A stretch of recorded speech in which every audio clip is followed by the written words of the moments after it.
আবহাওয়া দফতরের সতর্কীকরণ সত্যি হচ্ছে। প্রবল বৃষ্টিতে ব্যাপক ক্ষতিগ্রস্ত উত্তরবঙ্গের বিভিন্ন অঞ্চল। পাহাড় ধসে রাস্তা ভেঙে যাওয়ার পাশাপাশি বাড়িঘর ধসে মৃত্যুর খবরও মিলেছে বিভিন্ন এলাকা থেকে। বিভিন্ন জায়গায় রাস্তা ভেঙে যাওয়ায় যোগাযোগ বিচ্ছিন্ন হয়ে পড়েছে। উত্তরবঙ্গের তরাই এবং ডুয়ার্সের বন্যা পরিস্থিতির সৃষ্টি হয়েছে।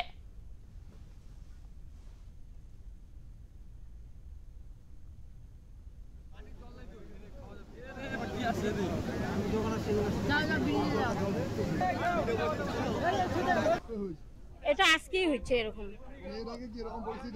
না, আমি এরকম দেখি না, আমি দেখি নাই, অন্য কেউ হয়তো দেখছে কিন্তু আমি দেখি নাই। আমার বাড়িটা ময়নার গাছের ওখানটায়। হ্যাঁ, আমরা আটকা, এখনো লোক এখনো ওই বাড়িতে দুইটা পরিবার আটকানো আছে। এখানে আমার জন্ম থেকে এখানে আছি, প্রায় 50 বছর হয়ে গেল। এরকম মোটামুটি প্রায় 20-25 বছর আগে এরকম নদীতে জল বাড়া দেখছিলাম। এই ফার্স্ট 20 বছর পরে এরকম জল বাড়লো। প্রচুর ক্ষয়ক্ষতি হয়েছে। আপনি দেখতেই পাচ্ছেন যে বাড়িঘরগুলো কিভাবে লোকজনগুলো আটকে আছে ভিতরে, রাস্তাঘাট সব ভেঙে গেছে। আরো ওদিকে লোকজন আছে, ওদের যে কি অবস্থা ঠিক বলা যাচ্ছে না। এইখানে প্রচুর বাড়ি রয়েছে, প্রায় 500-700 বাড়ি রয়েছে এদিকে। প্রশাসন তরফ থেকে আসে, ফায়ার ব্রিগেডের লোকজন আসে, ওরা উদ্ধার কাজ চালাচ্ছে, কিন্তু বোট না আনা পর্যন্ত ওদেরকে উদ্ধার করা যাচ্ছে না। এখনো লোকগুলো বিপদে আছে, ওই ওরা বাড়িতেই আছে, ঘরের ভিতরে আছে, ওদেরকে বার করা যাচ্ছে না এখনো।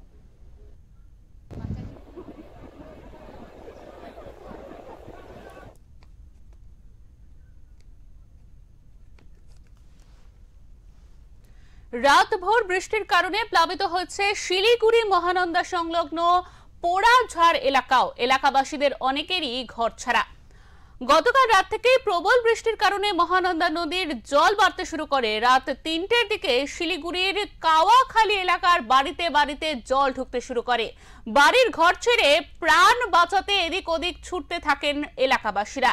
এদিকে সকাল 4:30টার সময় মহানন্দা নদীর বাঁধ ভেঙে যাওয়ার কারণে বিস্তীর্ণ এলাকা প্লাবিত হয়েছে। দমকল বিভাগের সহযোগিতায় বেশ কিছু মানুষকে উদ্ধার করা সম্ভব হলেও জলের স্রোত এতটাই বেশি যে তারাও জলে এগোতে পারছেন না। ইতিমধ্যে ঘরছাড়া মানুষদের জন্য খাদ্যদ্রব্যের ব্যবস্থা করতেও শুরু করেছে ভারত সেবাশ্রম সংঘ। এখনো বৃষ্টি চলছে, ফলে এলাকায় আরো জল ঢোকার সম্ভাবনা বাড়ছে।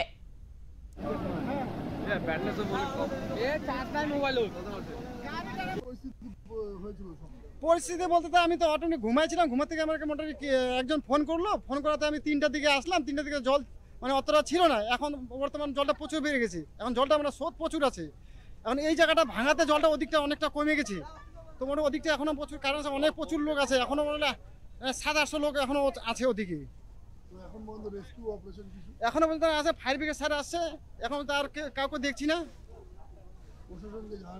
প্রশাসনকে জানা হয়েছে। আমি মোবাইল ছেড়ে আসি বাড়িতে, আমি তো সেটা ওরকম জানি না। আমি লোক নিয়ে বাঁচানো নিয়ে আর কি ব্যস্ত ছিলাম আর কি। ওদিক থেকে এখন তো মোটামুটি অনেক লোককে আমি ঘরে ঢুকাই দিচ্ছি, অনেক জায়গাতে সেফটিতে।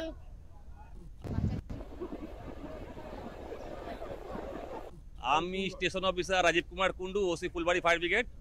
আমি মোটামুটি 4টার দিকে কল পাই, এসে দেখি প্রচণ্ড জল স্রোত, নামা যাচ্ছিল না। আমরা মোটামুটি যেটুকু পেরেছি 5-6 জনকে রেস্কিউ করেছি। আর এখন পরিস্থিতি একদম নর্মাল, জল নেমে গিয়েছে, গেট খুলে দেওয়া হয়েছে বলে এখন মোটামুটি লোকে ঠিক আছে। কত লোক এফেক্টেড হয়েছে আমরা সেটা বলতে পারবো না। আমরা মোটামুটি 6-7 জনকে রেস্কিউ করেছি, যাদেরকে সামনে পেয়েছি। আর যখন আমরা এসেছি তখন প্রচণ্ড জলের স্রোত ছিল, ভিতরে ঢোকা যাচ্ছিল না। এখন মোটামুটি সব জল নেমে গিয়ে যেমন আগের পরিস্থিতি নর্মাল হয়ে আছে, জল জমে আছে।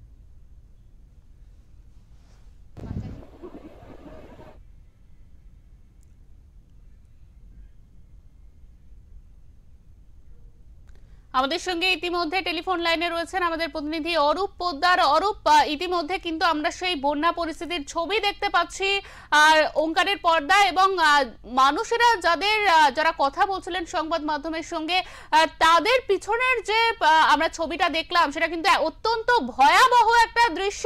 কি রকম পরিস্থিতিতে তারা রয়েছেন সেখানে আমাদের বিস্তারিতভাবে জানাও। দেখো শিল্পা, যেমনটা আবহাওয়া দপ্তর সূত্রে জানানো হয়েছিল যে উত্তরবঙ্গে ভারী থেকে অতি ভারী বৃষ্টিপাতের সম্ভাবনা ছিল, সেই ছবি কিন্তু গতকাল রাত থেকে পাহাড় এবং সমতলে সেই ভারী বৃষ্টিপাত কিন্তু শুরু হয়েছে, যার কারণে মহানন্দা এবং বালাসন সাথে উত্তরবঙ্গে যে সমস্ত ডুয়ার্সের যে সমস্ত নদী রয়েছে সমস্ত নদী কিন্তু ইতিমধ্যে ফুলে ফেপে উঠেছে। গতকাল রাতে তিস্তা নদী এবং বালাসন এবং মহানন্দা নদীতে জল বাড়ার কারণে শিলিগুড়ি সংলগ্ন পোড়াঝাড় যে এলাকা রয়েছে সেই এলাকায় একটি মহানন্দা নদীর বাঁধ ভেঙে যায়। সেই কারণেই সেই বাঁধের জল ঢুকতে শুরু করে এলাকায়। আর সেই কারণে সেইখানে যে সমস্ত বাড়ি রয়েছিল প্রায় 150 থেকে 200 পরিবার, সেই পরিবার কিন্তু বাড়িতে জল ঢুকে যায়। সমস্ত বাড়িতে সবকিছু ছেড়ে কিন্তু প্রাণে বাঁচতে তারা সেখান থেকে বেরিয়ে আসে। সকালবেলা ফায়ার ব্রিগেডে খবর দেওয়া হয়, সকাল 5টা নাগাদ ফায়ার ব্রিগেড আসে, কিন্তু জলের তীব্রতা এতটাই বেশি থাকে যে তাদের পক্ষে উদ্ধার করা সম্ভব হয় না।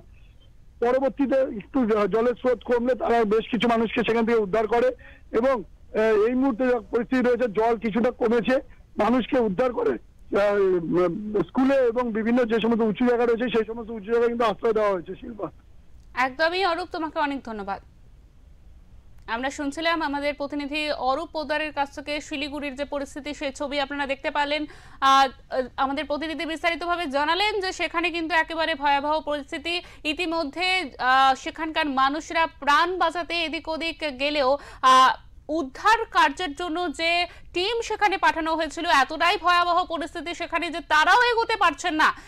যতটা সম্ভব তারা মানুষকে যেখান থেকে পারছেন সেখান থেকে উদ্ধার করছেন এবং তাদের ইতিমধ্যে ত্রাণেরও ব্যবস্থা করা হয়েছে এবং তাদের খাদ্য সেখানে পৌঁছে গিয়েছে।